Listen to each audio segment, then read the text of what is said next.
So, what would you do if on your job you were required to find a manicurist and you're not a personal assistant? What would you do if you inquired about your ridiculously long overdue annual performance review and as a result your manager retaliated by downgrading that review? What would you do if you were required to notify your supervisor if you were only going to be 1 minute late for work? Growing up, I think most of us were taught that we'd more likely enjoy adulthood success if we finished high school and got some sort of education beyond that. Check. If we didn't make babies we couldn't support.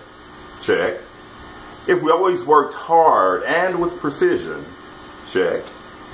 If we kept our hands out of dirty dealings and kept our nose clean as well. Check. We'd more likely be successful if we didn't lie, cheat, steal, kill. Check.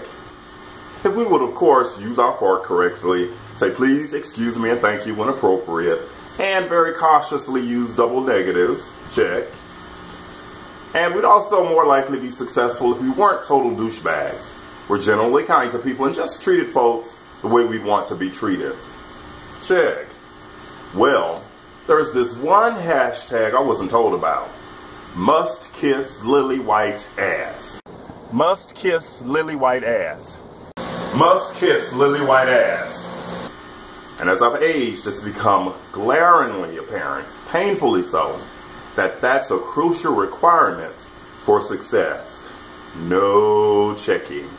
Unfortunately, another huge impediment to success for us is that many black men have been methodically convinced that we are inferior.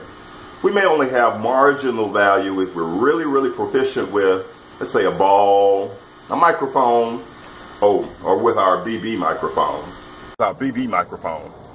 And incidentally, we usually don't even realize that the resulting self-hatred is what all too often motivates so many of us to violently bash the mirror for looking at me, instead of addressing the inferiority complex of the man in that mirror. But anyway, nonetheless, just like we've been largely convinced that we're lesser, those who demean us, of course, have been convinced that they're superior. And when they have an experience that prompts them to wonder, why's this nigger not kissing my almighty white ass? My almighty white ass. My almighty white ass.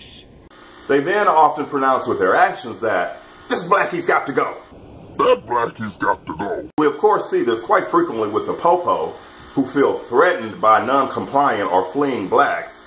But it's also quite prevalent with the corner office set, as well as with others in positions of authority. Eliminate them, terminate them. Eliminate them, terminate them is the mindset. And we're quite dumb if we believe otherwise.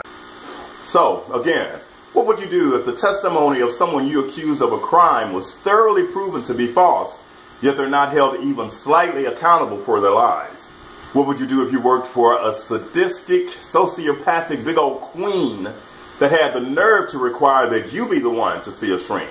What would you do if some sleazy, shitty, rat bastard-ass lawyer trampled your First Amendment rights by getting your website shut down, even only temporarily?